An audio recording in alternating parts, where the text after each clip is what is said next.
Sakti TV, bagaimana kabar Anda? Semoga Anda dan juga keluarga selalu dalam keadaan sehat. Senang sekali saya Agni Saraswati kembali hadir menyapa Anda di program Sehat Selalu yang tentunya akan menghadirkan berbagai macam informasi di dunia kesehatan. Di mana pada kesempatan kali ini kita akan mengangkat tema seputar karies gigi bisa menyebabkan stunting. Bersama narasumber kita dari Dinas Kesehatan Pengendalian Penduduk dan Keluarga Berencana Kota Madiun yang kali ini diwakili oleh UPTD Puskesmas Manguharjo. Nah, pemirsa, stunting merupakan kondisi kekurangan gizi pada anak dan memiliki dampak yang berkelanjutan hingga anak tumbuh dewasa. Sedangkan karies gigi merupakan kondisi rusaknya gigi yang terdampak pada jaringan pendukung gigi, bahkan terhadap kondisi sistemik. Nah, ternyata karies gigi ini bisa menyebabkan anak mengalami kondisi stunting. Seperti apa hubungan karies gigi dan stunting ini? Kita akan membahasnya bersama narasumber kita hari ini, yaitu Dr. Gigi Vivi Wulandari Setiawati selaku dokter gigi dari UPTD Puskesmas Manguharjo yang sudah hadir di studio Sakti TV pada pagi hari ini. Selamat pagi Dokter Vivi. Selamat pagi semuanya, Anjir.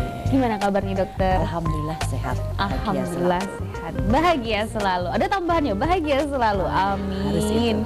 Iya benar ya dokter ya. Nah, ini kalau ngomongin stunting dan yang satunya adalah gigi. Ini kalau secara masyarakat awam ini kayaknya nggak nyambung-nyambungnya nih dokter ya. Tapi ini mungkin kita akan bahas lebih dalam di pembahasan kita kali ini ya dokter ya. Mungkin tapi sebelum kita bahas lebih jauh lagi terkait korelasi dari dua hubungan ini ya, mungkin boleh dijelaskan lebih mendetail lagi dokter, sebenarnya stunting itu kalau di dunia medis itu seperti apa sih dok? Jadi stunting itu kan kelainan pertumbuhan, jadi pertumbuhan yang terhambat di awal dari periode 1000 hari pertama kehidupan, dari pertama anak itu di dalam kandungan sampai dengan bayi hingga menuju dewasa. Seperti itu. Jadi dia pertumbuhannya terhambat. Kenapa kok bisa terhambat ya? Karena ada faktor-faktor predisposisi penyebabnya itu. Nah, salah satunya adalah karies gigi. Karies gigi itu bahasa awamnya adalah gigi berlubang. Gitu. Gigis, iya betul sekali ya.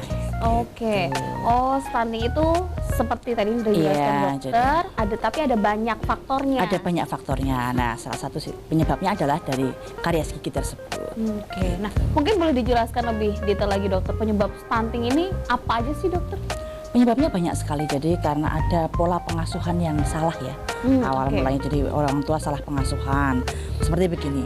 Anak itu kan dilahirkan seperti kertas putih. Jadi kita sebagai orang tua itu harus bisa apa yang harus kita tuliskan pada kertas tersebut. Nah, namun era sekarang ini banyak orang tua yang nurut sama anaknya. Jadi misalkan anaknya tidak mau makan, ya dituruti aja tidak mau makan, diminumi susu saja. Itu kan kurang bagus bagi pertumbuhan anak tersebut gitu. Jadi kita harus bagaimana caranya supaya anak itu mau makan, bukan malah menurut pada anak nggak mau makan dibiarkan. Nah, itu tidak boleh seperti itu. Makanya saya bilang pola asuh yang salah sejak dini. Yang pertama, kemudian yang kedua kurangnya asupan gizi.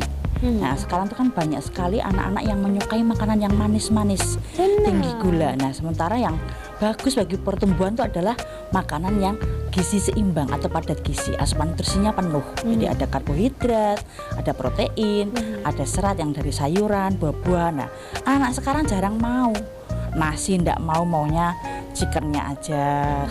Kadang itu minumnya boba, es teh. Nah, itu yang disitulah kurangnya asupan nutrisi. Nah, terus yang kedua, yang ketiga biasanya adanya tersedianya air minum yang bersih. Jadi kan sekarang itu mohon maaf banyak air isi ulang kemasan yang kurang sehat. Jadi sebaiknya itu kita kembali ke pola yang dulu.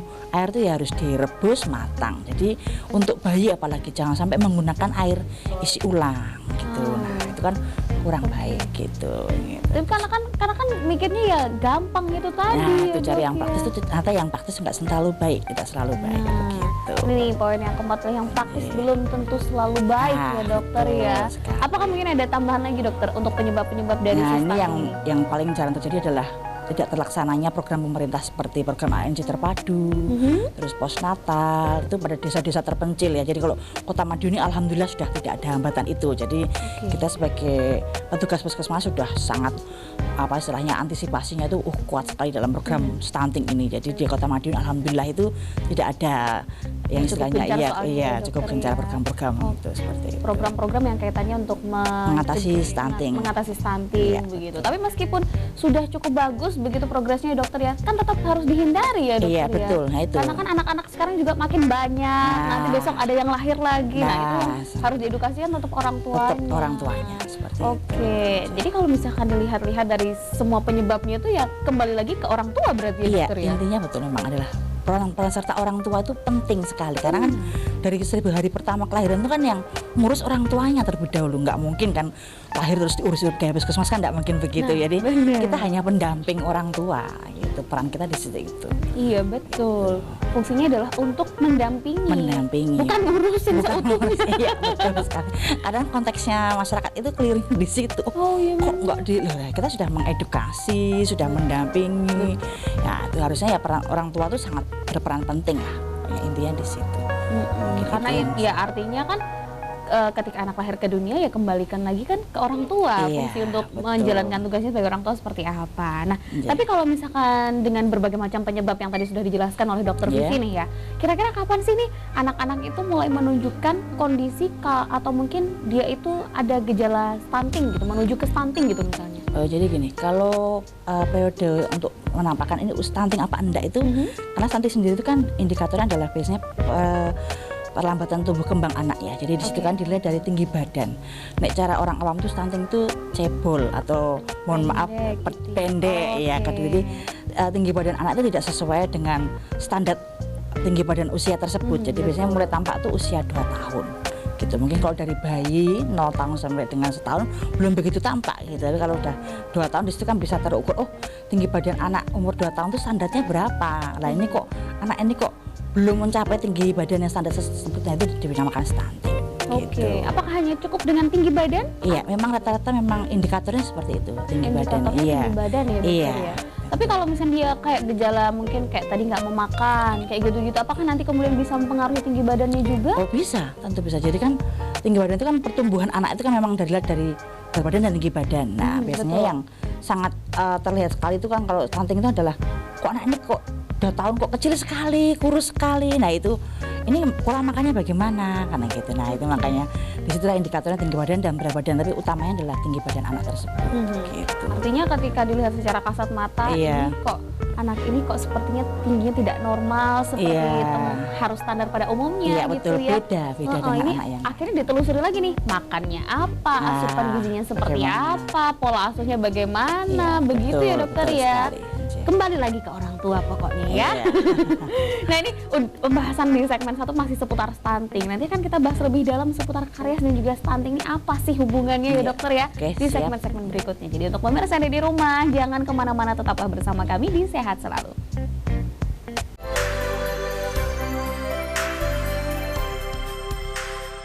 Terima kasih pemirsa Anda masih bersama kami, masih di Sehat Selalu membahas seputar karies gigi bisa menyebabkan stunting bersama dokter gigi Vivi Wulandari Setiawati dari UPTD Puskesmas Manguharjo, di mana kali ini mewakili Dinas Kesehatan Pengendalian Penduduk dan Keluarga Berencana Kota Madiun. Nah, kalau tadi kan di segmen pertama kan kita udah bahas apa itu stunting dan juga dampaknya ya, terutama penyebabnya ini yang paling penting, penyebab stunting. Kalau dampaknya belum, penyebab stunting tadi ternyata macam-macam. Tapi kalau disimpulkan secara keseluruhan kembali lagi ke orang tua pokoknya.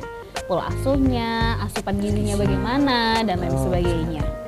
Nah, tapi ini mungkin yang masih jadi pertanyaan juga nih dokter ya, untuk pemirsa ada di rumah yang belum bisa membedakan itu apa sih sebenarnya stunting sama gizi buruk nih, sebenarnya dua hal yang sama atau beda sih sebenarnya dokter? Jadi kalau stunting dan gizi buruk itu berbeda. Oke. Gitu. Jadi kalau stunting itu kan pertumbuhan yang tidak sesuai, jadi tinggi badan yang indikator tinggi badan, jadi tidak standar sesuai dengan usianya. Nah, tapi kalau gizi buruk itu adalah berat badan yang tidak seimbang dengan tinggi badannya. Nah, jadi perbedaannya di situ. Jadi kalau stunting itu tinggi badannya itu disetarakan dengan anak-anak yang lain dengan standarnya. Betul. Tinggi badan itu anak umur 2 tahun itu berapa. Tapi kalau ada gizi buruk itu anak tersebut tuh harusnya misalkan tingginya 160 misalnya seperti saya. Nah, beratnya kok terlalu kurus, berarti itu namanya gizi buruk. Orang tua pun bisa dikatakan gizi buruk gitu. Oh gitu. Jadi nggak hanya melanda anak-anak saja. Jadi misalkan mungkin mohon maaf lansia gitu ya. Jadi ini lansia ini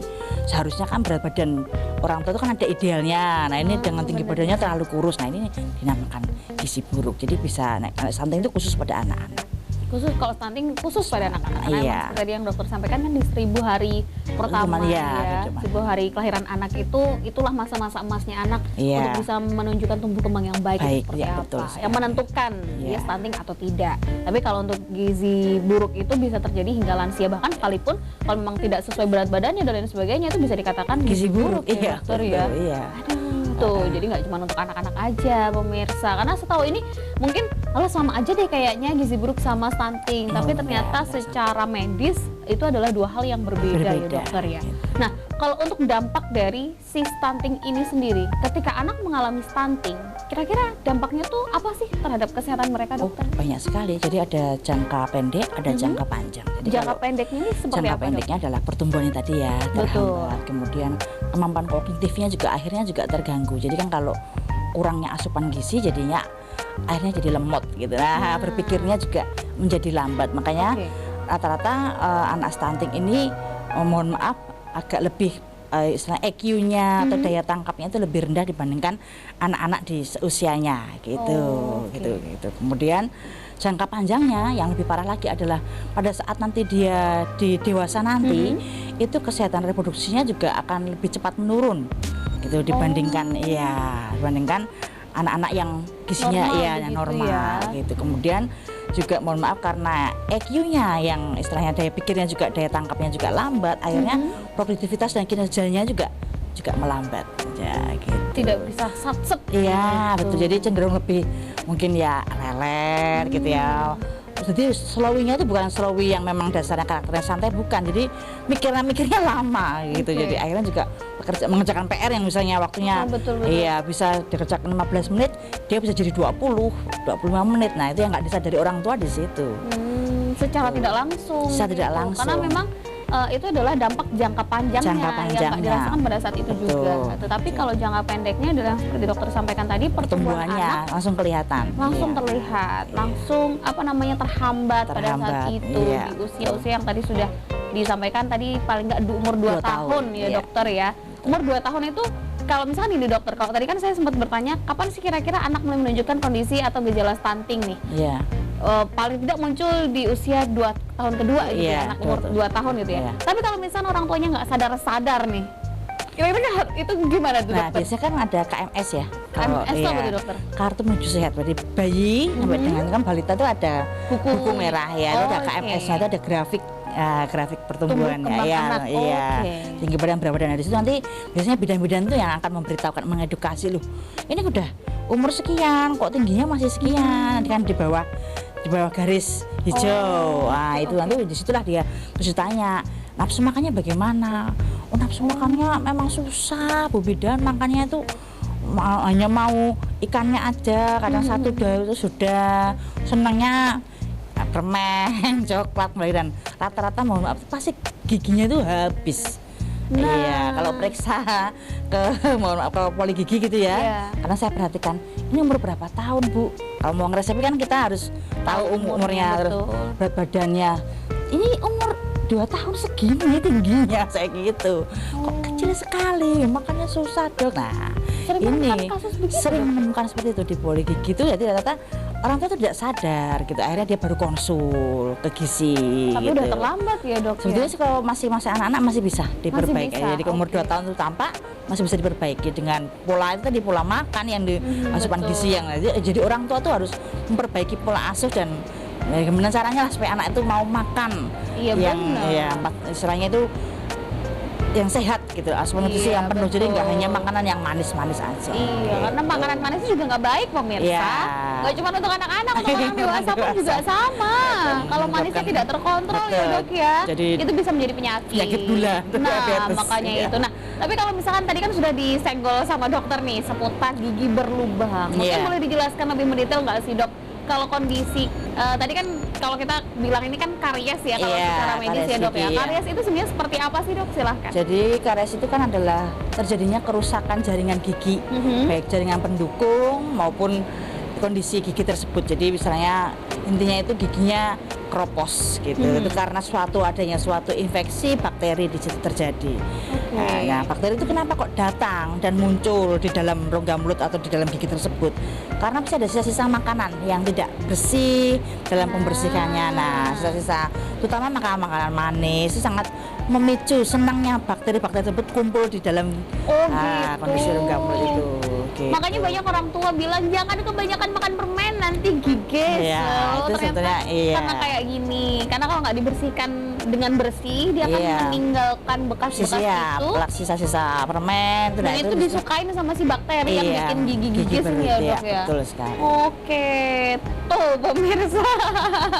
Itu apakah salah satu penyebab dari terjadinya gigi karies gitu dokter, atau mungkin ada penyebab lainnya selain makanan-makanan manis dan meninggalkan bekas-bekas? Penyebabnya banyak sih, tapi salah satunya itu adalah menyukai makanan-makanan manis. Yang kedua adalah yang lainnya misalkan penggunaan DOT. Jadi jadi DOT itu juga bisa menyebabkan karies. Nah, kenapa? Biasanya orang tua tuh membiarkan DOT itu dibawa sampai tidur minum DOT. Benar. Nah, itu kan susu itu kan mengandung gula, susu formula kan ada kandungan gulanya. Betul.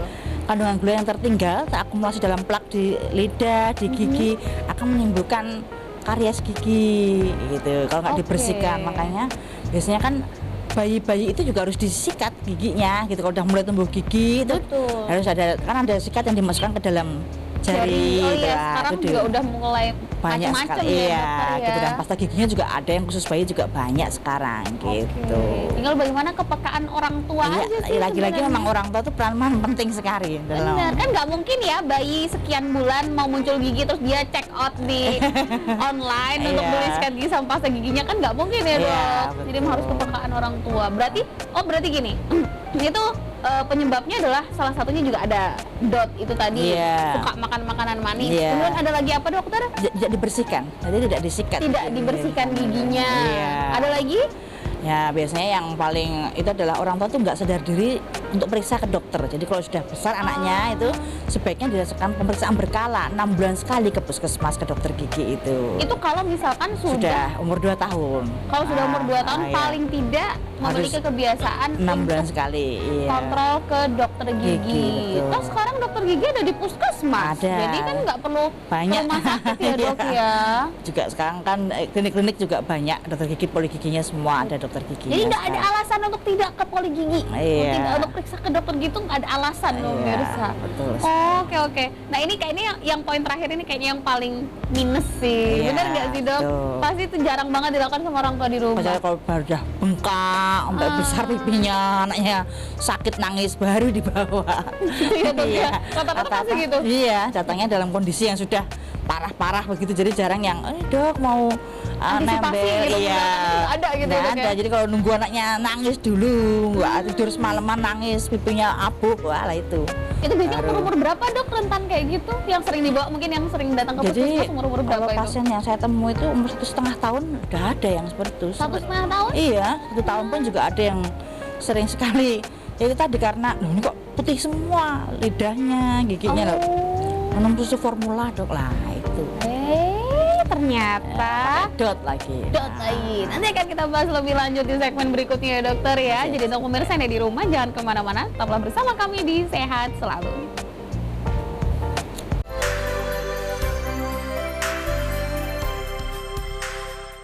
Terima kasih pemirsa yang masih bersama kami, masih di Sehat Selalu membahas seputar karies gigi bisa menyebabkan stunting bersama Dokter Gigi Vivi Wulandari Setiawati dari UPTD Puskesmas Manguharjo, Kota Madiun. Tadi sudah dibahas banyak sekali seputar si stunting itu sendiri apa dan karies itu sendiri apa. Nah ini mungkin yang poin pentingnya nih dokter ya, yaitu hubungan antara si karies gigi ini dengan stunting.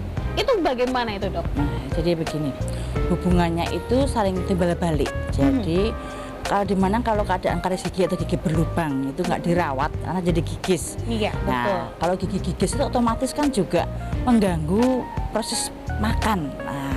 Jadi anak-anak jadi tidak nafsu makan karena sering sakit gigi. Iya, betul. Kemudian setelahnya sering bengkak gusinya. Nah, itu kan akhirnya anak-anak jadi juga terganggu pola makannya. Itu yang tadinya bisa makan makanan yang gizinya penuh, jadi kayak ada ayam, nasi, sayur, jadinya ya instan aja, bubur. Nah, itu kan jadi kandungan gizinya juga kurang, nutrisinya juga kurang. Nah, itu kalau terjadi jangka panjang akan jadi asupan gizinya tidak terpenuhi. Nah, lama-lama kan jadi penurunan asupan gizi, adalah terjadinya stunting karena kan perlambatan pertumbuhannya jadi melambat karena adanya asupan gizi yang kurang atau tidak terpenuhi gitu. Nah, tapi kalau seperti kita tahu nih ya dokter ya, karies gigi sama anak nih kayaknya udah bersahabat banget nih dokter, anak dengan kondisi gigi yang berlubang gitu, kayaknya udah sering banget gitu kan ya dokter ya? Iya, memang. Itu dokter melihatnya bagaimana itu? Jadi kan gini, kalau sudah terlanjur ya, misalkan terjadi karies gigi itu setidaknya orang tua lebih kencang lagi bagaimana caranya proses pembersihannya itu. Jadi anak-anak itu harus disikat giginya itu benar-benar wajib hukumnya. Jadi jangan sampai anaknya enggak mau gosok gigi, Dok, loh. Ya harus, mau tidak mau, suka tidak suka harus gosok gigi itu 2 kali sehari. Itu pada saat pagi, dan yang paling utama adalah sebelum tidur. Jadi kalau sudah tidur jangan diberikan dot, dalam kondisi bersih giginya itu nggak akan memperparah kondisi karies itu. Dan kemudian sekarang ada teknologi baru yang mungkin di puskesmas ya memang belum ada ya, jadi ditempel itu bisa gitu. Untuk anak-anak? Iya, kan ada spesialis gigi periodonsi anak-anak, khusus anak-anak itu ada spesialis pedo, itu di situ ada memang seperti topikal, jadi seperti odol yang khusus untuk dioleskan pada gigi yang sudah gigis itu supaya tidak menambah keparahan. Jadi dia untuk memperbaiki lapisan-lapisan di gigi tersebut itu ada bahan-bahan aktif seperti itu. Berarti memang maksudnya seiring dengan perkembangan zaman juga ya dok ya? Ini karena kan banyaknya kasus tadi itu. Iya betul, banyaknya kasus dan juga teknologinya semakin berkembang, jadi kan semakin diberi kemudahan gitu ya dok ya. Tapi kembali lagi ke orang tuanya, sadar atau tidak. Kan gitu ya dokter ya. Betul. Nah tapi kalau misalnya gini, seperti tadi yang mungkin saya singgung ya, adalah anak-anak ini kan, anak-anak kita jelas di lingkungan kita itu kan sudah banyak sekali lah, sering kita temuin bahwa mereka pasti ada lah giginya berlubang salah satu atau dua. Nah itu kira-kira seberapa besar sih kemungkinan anak-anak dengan karies gigi ini mengalami stunting gitu? Jadi kalau karies gigi terkontrol ya istilahnya, dia dilakukan perawatan dengan baik, ya pasti akan pola makannya kembali baik. Jadi tidak akan menimbulkan stunting. Tapi kalau yang orang tuanya mohon maaf, kita nggak ngejudge begini, oh itu kan hanya untuk orang-orang kaya, tidak seperti itu. Jadi ekonomi menengah ke bawah pun juga misalkan begini, sudah tahu anaknya gigis, ya jangan dibiarkan makan coklat, jangan dibiarkan makan permen itu dulu.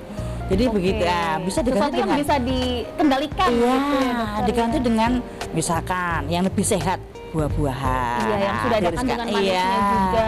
Manisnya kan juga lebih sehat, jadi diiriskan buah-buahan. Jadi jangan sampai mengkonsumsi permen-permen yang sekarang itu kan banyak beredar permen-permen yang nggak jelas, banyak gulanya yang gula-gula buatan, zat pengawet sakarin gitu-gitu kan.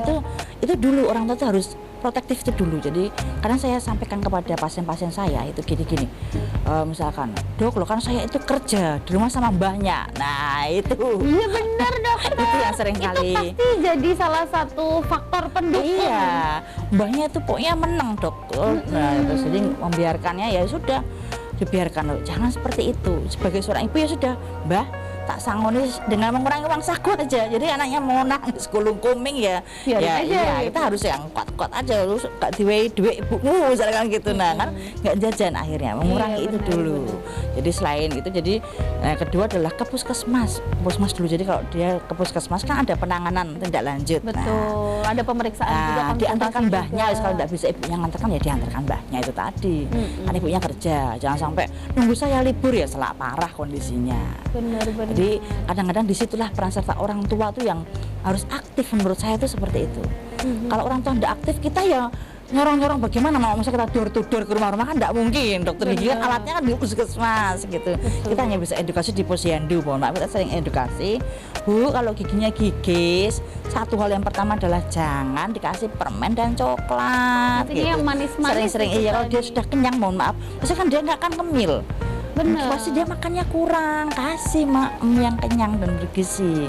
Nggak mau dok loh, ya jangan kalah sama anaknya. Kebanyakan tuh ibu-ibu tuh, nanti anaknya nangis, nanti anaknya Padahal gitu. kalau misalkan nangis atau tantrum itu sebenarnya sudah hal biasa kan ya, mohon maaf, Dok? saya juga anak saya umur 5 tahun ya, jadi anak saya itu juga gigis. Awal mula udah gak mau gigis, langsung saya tahan. Pokoknya kalau saya nggak ada nggak saya kasih uang. dia bingung mau beli coklat pakai uang siapa, uang di rumah nggak ada uang ya. Jadi dia makan apa yang di rumah. Begitu. Di rumah juga nggak tersedia coklat ataupun betul. permen. Tidak Ya saya minimal sediakan. kayak gitu ya dokter ya. Betul. Bahwa kondisi-kondisi ini menjaga kesehatan itu kan emang tugas semua makhluk hidup ya. Mau kaya mau sederhana dan lain sebagainya, itu nggak ada status kayak gitu. Pokoknya harus jaga kesehatan gigi terutama gitu. Apalagi untuk anak-anak yang mungkin ayah bunda, bapak ibu yang ada di rumah yang punya anak di bawah 5 tahun terutama ini yang paling penting begitu, ya dok ya. Nggak, kalau memang kondisi anak giginya sudah tidak baik ya jangan sediakan makan makanan yang manis, minum-minuman yang manis, jangan diturutin. Nanti takutnya kayak gitu terlambat, nggak bisa tumbuh kan repot ya nanti ya. Kasihan anaknya gitu maksudnya. Nah itu berarti ada kemungkinan cukup besar juga ya dok ya untuk anak yang karies gigi.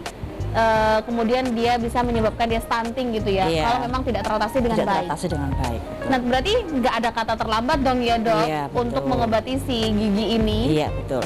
Selama makanannya dia bagus, asupan gizinya dia bagus, insya Allah tidak akan terkena stunting. Nah tapi kalau misalkan nih dok, sebenarnya apa sih yang baik dikonsumsi oleh ibu hamil dan juga bayi yang sudah masuk ke empasi agar terhindar dari kondisi karies gigi yang bisa menyebabkan stunting ini? Jadi awal mula itu biasanya kita pada saat ANC ya, pemeriksaan ANC terpadu selalu saya tanyakan, ibu dikasih kalek gitu. Apa itu? Apa itu dok kalek? Itu vitamin kalsium yang mengandung kalsium itu. Nah jadi memang ibu hamil pasti dikasih suplemen namanya kalek. Nah itu diminum bu ya gitu. Fungsinya bukan untuk ibu pribadi tapi adalah untuk kesehatan gigi dan tulang si janin. Iya jadi pada saat hamil ya si janin ini memperoleh suplemen kalek itu fungsinya adalah dia kan mengandung fluor gitu. Nah jadi pada saat pembentukan tulang dan gigi dia lebih bagus, lebih kuat dan lebih istilahnya tidak rentan terhadap karies gigi gitu. Gitu. Kemudian kalau pada bayi, jadi kalau misalkan itu tadi bayinya kan sudah lahir, nah jangan lupa pada saat sudah tumbuh giginya disikat gigi, dibersihkan. Jangan memakai dot di kala tidur. Jadi itu tadi dicegah dulu tahap-tahapan itu. Gitu. Pasti akan berkurang ya, mulai berkurang resiko untuk kariesnya itu tadi ya dokter ya. Itu. Banyak kesadaran diri, saya kesadaran dirinya masing-masing. Nah, itu berarti kalau misalkan dikonsumsi itu ada salah satu vitamin ya, suplemen ya dokter kita bilangnya, kalek namanya. Tapi itu harus sesuai dengan resep dokter ya, dokter ya. Nggak boleh beli sembarangan, nggak boleh, harus sesuai resep dan juga aturan minumnya harus sesuai. Nah, itu untuk peminuman suplemen itu apa sepanjang masa kehamilan harus minum itu atau nggak? Biasanya rata-rata gimana dokter? Iya, memang sepanjang kehamilan itu. Sepanjang kehamilan harus minum. Biasanya dosisnya yang tentukan biasanya bidannya yang lebih tahu atau dokter kandungan. Jadi dia misalkan kondisi awal-awal dokter itu mesti lebih banyak dosisnya. Nanti kalau sudah bayinya sudah terbentuk sempurna agak dikurangi dosisnya. Bahkan sampai ibunya menyusui gitu itu masih tetap dikasih sama. Gitu. Tapi kalau waktu empasi tadi nggak dikasih suplemen. Nggak dikasih karena sudah dia kan sudah ada makanan tambahan kan. Betul. Tinggal bagaimana makanan tambahan itu yang dikelola sebaik mungkin gizinya, asupannya ya dokter ya. Nanti akan kita lanjut lagi di segmen berikutnya dokter ya. Jadi untuk pemirsa yang di rumah jangan kemana-mana, tetaplah bersama kami di Sehat Selalu.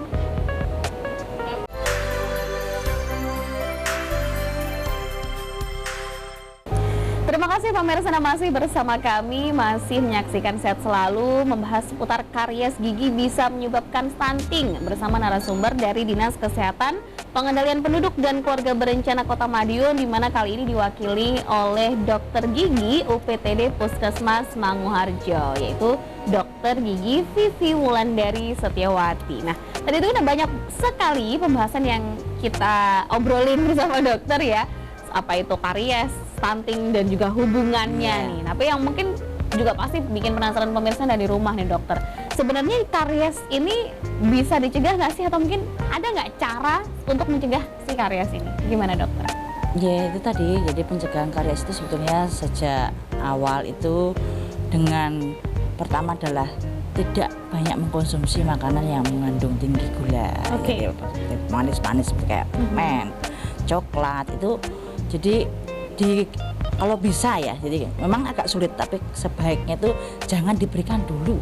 Untuk anak-anak umur 1-2 tahun tuh jangan dikenalkan dulu dengan itu gitu. Jadi masih banyak makanan-makanan yang sehat itu masih banyak kan. Sekarang ada biskuit khusus untuk anak balita itu kan ada, jadi camilan khususnya ada. Mahal dok loh. Ya kalau nggak mau mahal ya buat sendiri di rumah. Saya kerja dok. Nah, kalau banyak alasan seperti itu ya otomatis ya tidak akan terlaksana. Jadi kalau memang itu dibuatkan camilan sendiri, misalkan dari kentang itu dipotong-potong terus dikukus, kemudian dibuat bulat-bulat lah dengan aneka rasa kan dia. Nah mau ada banyak caranya iya, sih, betul. tips dan trik Membuat untuk memberikan makanan yang kue sendiri yang tidak manis itu bisa. Jadi kalau ada kemauan pasti ya ada jalannya gitu. Jadi karena mungkin kadang tuh anak-anak tuh kalau saya melihatnya ya dokter ya, kadang tuh mungkin mereka tuh bukan ke manisnya tapi ke lucu-lucunya, kadang makanan lucu mereka suka kayak gitu-gitu dokter, meskipun nggak manis ya dok ya. Bisa jadi opsi nih untuk pemirsa ada di rumah ya dok ya. Iya kan ada apa lagi dokter? Banyak kan, jadi istilahnya produk-produk yang khusus untuk bayi itu kan bayi dan balita itu banyak. Jadi kalau alasannya memang malas membuat sendiri ya beli, mau bagaimana, namanya juga untuk anak. Harus berikan yang terbaik gitu. Kemudian perawatannya, jadi gosok gigi itu ya harus disertai dengan sikatnya, sikat giginya, odolnya, jangan sampai dikasih sikat dewasa, iya jelas enggak pas kan gitu. Sikat bayi ya diberikan untuk bayi yang dimasukkan telunjuk itu. Kemudian sikat balita kan juga ada sendiri. Pasta giginya juga jangan gitu kasih Pepsodent ya kepedesan otomatis. Nah, banyak pasta gigi anak-anak yang lebih variabelnya kan banyak, ada saya nggak bisa menyebutkan merek ya, jadi kan banyak bisa jangan rasa-rasa. Iya gitu. Waktunya kapan ya itu tadi, jangan malas-malas. Jadi memang orang tua itu memang jadi orang tua itu memang berat, itu tanggung jawab itu memang. Iya dokter, ya? Jadi memang oh ini udah mau jam 7 ke atas ya sudah dilarang, di stop minum susunya. Sebaiknya tidur kan di bawah jam 9 malam kalau anak-anak itu kan. Jadi dibersihkan giginya dengan sikat, diajak, dan yang nyekatin tuh orang tua. Jadi kalau dia masih di bawah 5 tahun yang harus membersihkan tuh orang tuanya, bukan anak disuruh bawa sikat sendiri, otomatis tidak bersih. Yang bersihkan juga orang tua. Kembali ke situ tadi dulu. Jadi jangan sampai banyak alasan, oh dok lah saya ini kan kerja capek, semua juga bekerja juga capek gitu. Jadi untuk anak pastilah kalau kita melihat anak kita sehat pasti juga kita ikut bahagia. Iya kan, segala sesuatunya lebih baik mencegah daripada mengobati ya dok. Kalau sudah terjadi malah susah tidur, anak yang ngeroweng aja nangis kan malah jadi pusing juga, bisa nggak bisa kerja karena jadi lebih baik ya itu tadi sedikit agak memaksa diri ya, capek memang capek, mau tidur harus nyikatin, harus itu istilahnya nimang-nimang. Nah itu memang ya bikin camilan ya emang capek untuk anak-anak. Jadi bagaimana disediakan di frozen, nanti kan tinggal goreng banyak, kita tinggal ngukus. Ada banyak caranya lah pokoknya. Iya, jangan memberikan dulu makanan-makanan yang tinggi gula, tinggi micin itu. Jadi jangan yang instan-instan di Indomaret, jangan dulu.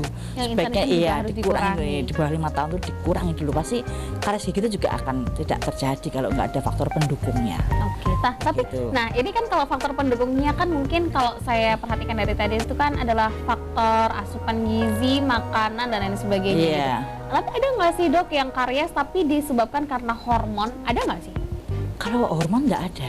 Dari lahir pun juga nggak ada berarti? Nggak ada. Ada ya? Mohon maaf, Allah tuh memberikan kita tuh yang terbaik. Jadi lahir pun giginya sehat-sehat saja. Berarti kan memang 100% penyebab karies itu adalah karena faktor pola makan dan pola asuh berarti. Betul sekali. Bukan karena ada ini bakatnya hormonnya gitu kan nggak ada berarti ya. Nggak bisa jadi alasan loh pemirsa ya. Jadi memang karena faktor makanan terutama, makanan, minuman dan pola asuh yang paling penting. Betul sekali. Nah, Ini kan kalau misalkan kita tadi kan dokter sampaikan bahwa usia anak kalau misalnya udah kelihatan ada giginya aja itu udah harus mulai bersihkan sikat ya dokter ya. Itu menggunakan sikat yang banyak kok dijual online ya dok ya. Yang dimasukkan ke telunjuk di jari itu nanti dipakein itu pun juga harus pakai pasta gigi berarti ya dok ya. Itu pasta giginya gimana dokter syaratnya, pasta giginya haruskah yang seperti apa gitu biar pemirsa juga tahu gitu. Kan banyak sekarang yang untuk anak-anak itu. Nah cuma besarannya jadi misalnya gini, kalau untuk anak bayi ya jangan sampai dipenuhi sak sikat gitu. Jadi biasanya hanya 1 butir beras saja, sedikit sekali. Iya, itu sudah bisa membersihkan seluruh area ya. Karena kan memang giginya juga baru tumbuh 1, 2, 3 gigi. Betul. Jangan disamakan dengan anak umur usia 2 sampai 3 tahun, 6 tahun tuh. Nah, itu jangan sampai disamakan. Nanti kalau itu meningkat lagi, kalau umur 3 tahun itu sampai 6 tahun 1 biji kacang polong, jadi kacang tanah itu segitu. Nah, baru nanti kalau udah di atas 6 tahun yang agak panjang itu. Nah, gitu. Jadi jangan sampai ngasihnya banyak-banyak ya, nanti bisa gumoh nanti malah nggak jadi bersih, malah gumoh nanti anaknya. Gitu ya, pokoknya gitu. Ada aturannya. Nah, itu pasta giginya pun kalau pasta gigi anak-anak, kalau orang dewasa itu ini ada fluoride-nya ya dok ya. Apakah pasta gigi anak-anak itu juga ada fluoride-nya dok? Dan fluor juga. Jadi biasanya perusahaan-perusahaan itu sudah tahu bagaimana, apalagi mereka akan menjual produk pasti sudah ada takarannya sesuai dengan. Bener. Nah itu kalau untuk dosis fluoride-nya pasti kan orang dewasa sama anak-anak ini kan beda nih ya dok ya. Kalau untuk anak-anak ini kira-kira dosis fluoride yang bisa mereka gunakan sehari-hari itu kira-kira berapa dokter? Mungkin biar pemirsa juga lebih tahu juga. Jadi mungkin kalau secara ukuran pakai ukuran medis kan agak susah dipahami ya. Padahal itu odolnya dikeluarkannya 1 biji beras itu tadi kalau bayi, jadi sedikit sekali gitu. Jadi kalau butir beras kan kecil lah, itu sedikit. Kalau nanti meningkat usia 3 tahun sampai 6 tahun kacang, 1 biji kacang itu. Nah, iya, lagi, jadi gitu. Biar mudah untuk diancer-ancer ibu-ibu itu. Jadi proses bukan 1000 ml itu agak berapa tuh ini kok. Iya benar. Bahasa apa ya? Itu makanya saya kasih gambaran seperti itu. Iya jadi, betul. Pokoknya takarannya seperti itu takarannya. Kalau baru muncul giginya sedikit aja seperti beras kecil. Nanti kalau misalkan sudah tambah usia giginya sudah mulai banyak ditambah lagi begitu terus ya dokter ya. Sampai usia mereka dewasa berarti ya dok ya. Nah penggunaan pasta gigi juga penting. Jadi seperti tadi yang dokter bilang nggak boleh pakai pasta gigi orang dewasa, nanti kepedesan malah ngapoi, nggak boleh sikat gigi ya dok. Karena kan juga pasta gigi udah macam-macam rasanya, ada jeruk, ada stroberi. Bahkan sekarang yang khusus bayi juga ada. Jadi memang bayi sendiri ada pasta giginya. Khusus bayi? Iya, jadi untuk di bawah umur 1 tahun tuh ada sendiri pasta giginya. Jadi tidak berbusa biasanya. Oh gitu? Iya. Oh, tapi apakah rata-rata memang seperti itu dokter, nggak berbusa gitu untuk anak-anak di bawah 5 tahun? Iya, memang rata-rata seperti itu. Jadi deterjennya sedikit. Kandungan deterjennya sedikit. Berarti selama ini kita kalau sikat gigi ada busanya banyak deterjennya ya dok? Tapi itu yang bikin mungkin ada sensasi lebih seger kayak gitu-gitu ya dok ya. Beda sama anak-anak, jangan disamain ya pemirsa ya. Oke, ini nanti akan kita lanjut lagi di segmen berikutnya Dokter Vivi ya. Jadi untuk pemirsa ada di rumah, jangan kemana-mana, tetaplah bersama kami di Sehat Selalu.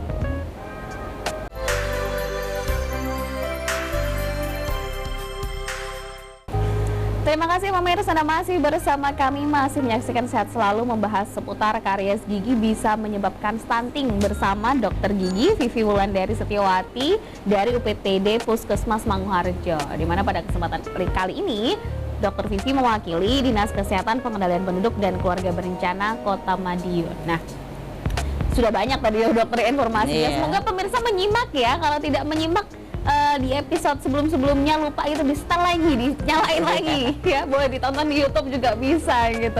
Nah ini kalau misalkan ngomongin soal karies ini tadi kan seperti dokter singgung dari segmen awal bahwa karies ini tuh pasti di stunting terutama ya, di awal itu pasti yang mengalami itu adalah anak-anak gitu kan, dan terutama anak-anak ini memang sangat rentan terkena karies atau gigi berlubang. Nah ini mungkin untuk orang tua nih dokter yang saat ini anak-anaknya mengalami karies nih, kira-kira apa sih yang sebaiknya dilakukan yang udah terlanjur karies gitu supaya mereka nggak sampai ke stunting gitu? Silakan dokter. Jadi yang paling utama itu tadi adalah periksa ke dokter gitu ya. Mungkin setelah dilakukan edukasi di rumah, nanti kan kalau belum diedukasi ke dokter dulu lah, ke dokter. Nah, nanti kita akan edukasi bahwa membersihkan gigi anak itu hukumnya wajib, tidak boleh ditawar-tawar, sehari 2 kali 1 hari gitu. Jadi jangan sampai oh dok, oh, anak wis ngantuk, anak wis gini, bagaimana caranya? Ya kalau perlu digendong ya digendong, dibawa ke kamar mandi. Itu sebenarnya suatu kebiasaan ya, adaptasi. Betul. Nanti dia akan terbiasa lama-lama. Mohon maaf, itu pribadi saya, pengalaman pribadi. Anak saya kalau mau tidur selalu saya bawa ke kamar mandi kan, karena dia toilet training waktu itu, jadi saya belajar saya untuk pipis dulu sebelum tidur, gosok gigi saya sikati. Lama-lama begitu umur 5 tahun dia meminta sendiri terus. Sudah sadar. Saya dengan lagi sholat kebiasaan udah itu. lari dulu ke kamar mandi, sudah kencing, sudah membersihkan giginya sendiri. Jadi kan memang saya taruh di gelas sikat dan odol, jadi mudah dijangkau oleh dia, jadi nggak ada Betul. taruh di rak tinggi. Jadi kemudian dia ambil, dia gosok gigi meskipun masih belepotan kadang, tapi sudah ada kesadarannya itu karena terbentuk adaptasi sejak dini. Betul. Nah, jadi orang tua tuh perlu sekali itu tadi yang saya tanamkan, berarti gosok gigi itu dulu. Jadi yang kedua pola makan. Jadi itu tadi sebaiknya kalau anaknya sudah terlanjur kena karies gigi atau gigi berlubang, ya dihindari dulu makanan-makanan yang terlalu manis. Gitu. Betul. Jadi agar supaya asupan gizinya terpenuhi kan, karena kalau makanan manis juga bisa menghambat ternyata loh, bisa Iya. menghambat pola makan. Jadi kalau makan manis itu ternyata membuat kenyang, untuk makan-makan yang lain tuh nggak Kenyang. tertarik. Iya. Jadi kan saya tanya pada anak saya dulu, kamu kok suka sekali coklat? Habis itu kan dia males, begitu melihat yang lain tuh males, akhirnya setelah saya larang makan coklat, permen, dia timbul rasa ingin makan yang lain. Gitu. Jadi kalau Ini memang saya juga beda. baru tahu nih dokter, ternyata Jadi makanan memang- manis itu bisa bikin kenyang ya dok? iya, bisa bikin kayak anak gitu ya, apa ya mungkin ya. Jadi cukup melihat makanan udah Udah nggak gitu. pengen makan Iya, lagi gitu. iya. Gitu, tapi Oke. rasa manis itu selalu ingin tambah, yang tambahnya manis, bukan nambah makanan yang lain. Gitu. Benar. Jadi dua itu dulu yang perlu ditanamkan. Nah, baru perawatannya, kontrolnya rutin. Kan setelah itu nanti kan saya beritahu kontrol lagi nanti ya, minggu depan atau Betul. bulan depan kontrol lagi, nanti dilaksanakan seperti itu Dan intinya. kontrolnya paling dekat bisa ke puskesmas ya Bisa, dokter ya. iya. Cukup mudah dijangkau gitu loh, Iya, maksudnya dan- nggak harus antri lama di rumah sakit Iya, betul. gitu. Kalau memang dokter di puskesmas mungkin sedang tidak bertugas misalnya, mungkin bisa ke klinik atau apa, Kan klinik kalau umum di atau ke puskesmas praktek kan gitu. nggak ada dokternya, perawatan juga ada. Nah, ada bisa perawatnya juga. menangani. Masih Iya. tetap bisa ditangani dengan baik ya Iya, dokter betul ya. sekali. Itu yang paling utama. Tapi mungkin gini catatan juga mungkin dokter, setelah saya ngobrol dengan dokter tadi kan akhirnya ada poin penting juga bahwa kalau memang anak ini punya kebiasaan ngedot dulu sebelum tidur itu kan Iya. sebaiknya tidak seperti itu ya dokter Iya. ya. Nah mungkin kalau itu menggunakan susu formula terutama itu yang harus dihindari. Tapi kalau memang anak terpaksa harus minum susu dulu sebelum tidur, ya udah nggak apa-apa. Tapi habis minum susu ya harus sikat gigi, Iya, paling tidak betul. seperti itu gitu ya dok ya. Iya. Karena kalau misalkan nggak sikat gigi itu tadi kejadiannya bisa meninggalkan bekas-bekas Terus makanan, ngeplak ya sisa-sisa susu. susunya, susu formula terutama ya, itu akhirnya menjadi gigi berlubang dan lain sebagainya. Wah, ini yang paling ditakuti oleh ibu-ibu semuanya sepertinya. Nah, ini mungkin karena sudah di segmen terakhir dokter Vivi, Iya. mungkin ada yang ingin disampaikan kepada pemirsa ada di rumah, bisa terkait kariesnya atau stuntingnya, silahkan. Jadi di sini saya sampaikan kepada para ibu di luar sana, baik ibu yang bekerja maupun tidak bekerja, bahwa bahasanya sebagai orang tua